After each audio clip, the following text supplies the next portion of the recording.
Alors que Jurassic World Dominion semblait d'une manière clôturer les 6 films de la saga Jurassic, un nouveau prétendant au titre de film de science-fiction rempli de dinosaures a commencé à pointer le bout de son nez.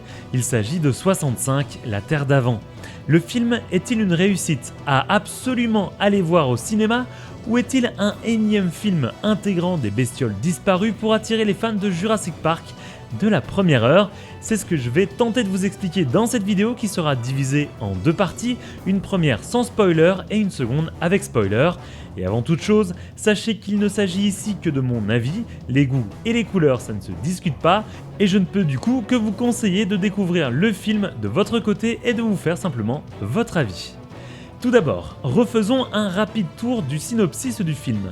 Mills, un commandant de vaisseau transportant des colons, va s'écraser sur une planète inconnue, loin de son système solaire. Hélas pour lui, il vient de s'écraser sur la Terre, il y a 65 millions d'années, et devrait tenter de quitter la planète, sain et sauf, le tout accompagné d'une autre survivante, Koa. Sur leur chemin pour quitter notre planète, ils vont devoir affronter la faune sauvage, des dinosaures et autres reptiles. Alors sur le papier, le film semblait se tourner plus vers un Jurassic Park 3 dans sa construction, un film d'aventure / survie suivant les péripéties de survivants d'un crash jusqu'à ce qu'ils arrivent à quitter un environnement plein de dinosaures. Le genre de film qui se regarde le plus souvent avec un bon paquet de popcorn à la main, parfois sans réelle profondeur, mais qui est agréable à suivre le soir après une bonne journée de travail en déconnectant entre guillemets son cerveau. Hélas, comme Jurassic Park 3, le premier visionnage de 65 ne m'a pas convaincu. Pire, alors qu'un Jurassic Park 3, même très moyen, m'amuse, 65 m'a simplement ennuyé. Cependant, tout n'est pas acheté.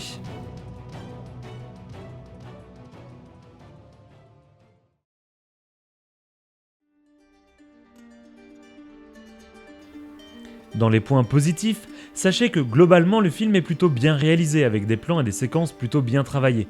J'y reviendrai dans la seconde partie avec spoiler, mais quelques scènes sont vraiment très chouettes et la réalisation, basée le plus souvent sur des plans où l'on ne voit pas forcément le danger, peut nous faire penser aux belles heures de Spielberg à l'époque de Jurassic Park ou Les Dents de la Mer, où la majeure partie du stress entre guillemets n'est pas filmée mais plutôt présentée en contre-champ.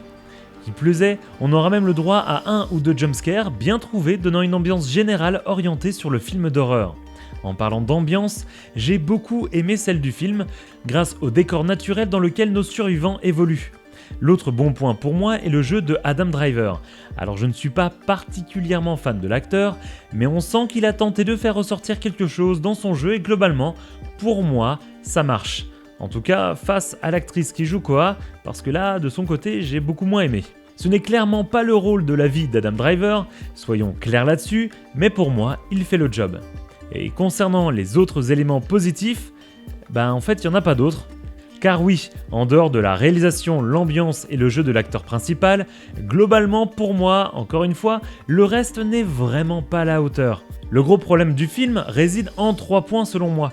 Le rythme et le montage d'un côté, la relation entre Mills et Koa de l'autre, le tout saupoudré par les dinosaures. Pour le premier point, j'ai eu la sensation que tout allait trop vite, sans prendre le temps d'installer une vraie atmosphère au film. On enchaîne rapidement les scènes, on se pose quelques minutes pour tenter de créer un lien entre Mills et Koa, et on passe très vite à la scène d'après. Du coup, la relation entre les deux personnages ne fonctionne pas pour moi. À aucun moment j'ai eu de l'empathie pour l'un ou pour l'autre, et les scènes de complicité entre guillemets sont un peu forcées, pour disparaître rapidement, laissant place au reste du film. Du côté des dinosaures, si vous pensez voir un large bestiaire, eh bien vous allez sûrement être très déçus.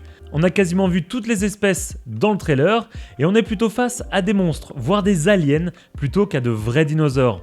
Qui plus est, on a l'impression que tout sur cette planète tente de bouffer les survivants. Ils ne se comportent pas vraiment comme des animaux, où on pourrait se dire qu'on passe à côté, et ça peut le faire, avec de gros plans sur des herbivores, etc.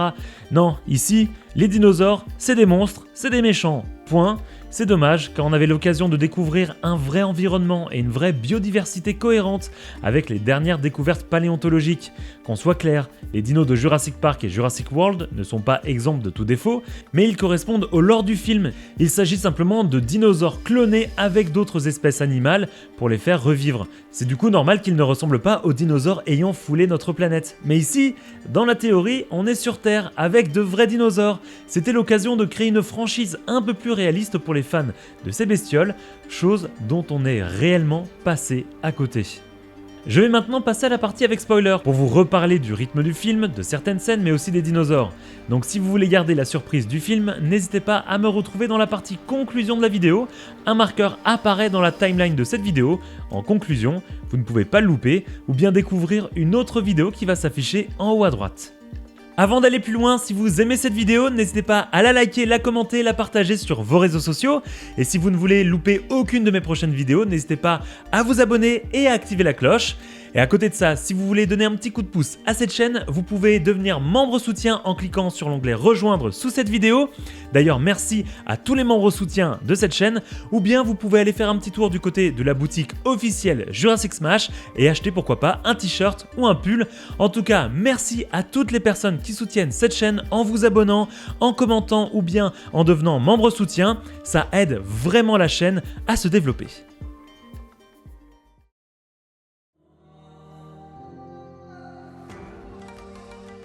Si vous êtes toujours ici, c'est que vous avez vu le film ou bien que vous vous en fichez d'être spoilé. Reprenons rapidement avec les éléments positifs du film, et notamment la réalisation. J'ai beaucoup aimé de nombreuses scènes dans le film, notamment celles où l'on ne voit pas vraiment le danger, ce qui montre que la réalisation a réussi à faire monter la pression sans trop avoir recours à des effets spéciaux. Du côté du spectateur, on imagine plus qu'on ne voit, et ça je trouve ça très positif. Par exemple, la scène de la grotte est particulièrement réussie pour moi, en tout cas la première partie, avec l'espèce d'oviraptor qui va attaquer Mills, et on suit la scène via un hologramme d'un de ses gadgets, avec la caméra qui tourne autour de la machine sans que l'on voit le vrai combat. C'est très bien pensé.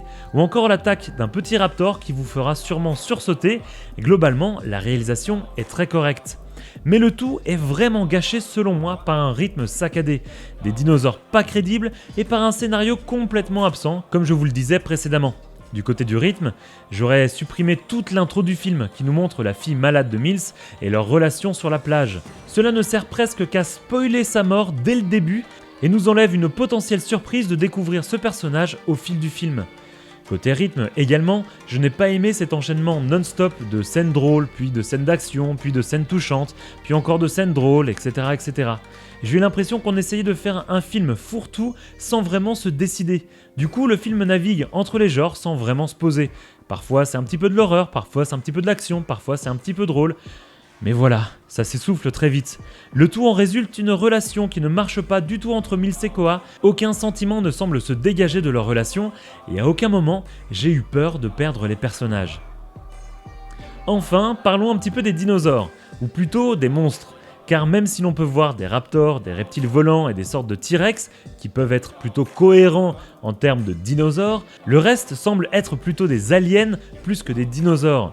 Que dire du bébé dinosaure bloqué dans la forêt qui ressemble à un dinosaure tout droit sorti d'un film Disney, ou encore au crocodile géant de la taille d'un Giganotosaurus courant à quatre pattes et traquant nos survivants. Ou encore aux espèces de varans que l'on voit dans la bande-annonce également, qui ressemblent plus à des monstres de dessin animé dans leur design plutôt qu'à une morphologie de reptiles ou de dinosaures réalistes. Alors oui, ces espèces ont peut-être existé, et je ne suis pas paléontologue ni expert en dino. Mais lorsque j'ai découvert ces animaux dans le film, j'avais plus la sensation de voir des aliens trouvés dans la saga Avatar plutôt que de voir de vrais dinosaures ayant foulé notre planète. Bref, j'ai trouvé pour le coup ça vraiment raté dans le film, et surtout que là on parle vraiment d'un film de dinosaures, du coup en termes de communication c'est un petit peu compliqué. Car oui, on sent que Sony a essayé de jouer sur le fait que c'était un film de dinosaures, de science-fiction. Bah là non, pour moi c'est juste un film de science-fiction. Si vous aimez les dinosaures, ce n'est pas du tout le film à aller voir.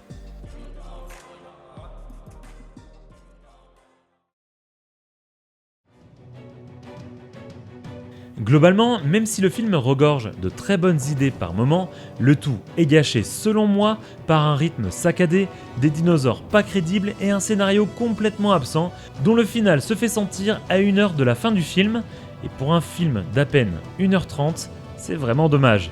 Tout cela pour dire que je n'ai pas passé un bon moment devant 65, même si j'avoue que je le re-regarderai, surtout pour revisionner quelques scènes qui méritent d'être vues.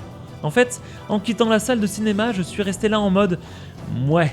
Ce sentiment de se dire que ce n'est pas complètement mauvais, mais c'est quand même très loin d'être bon.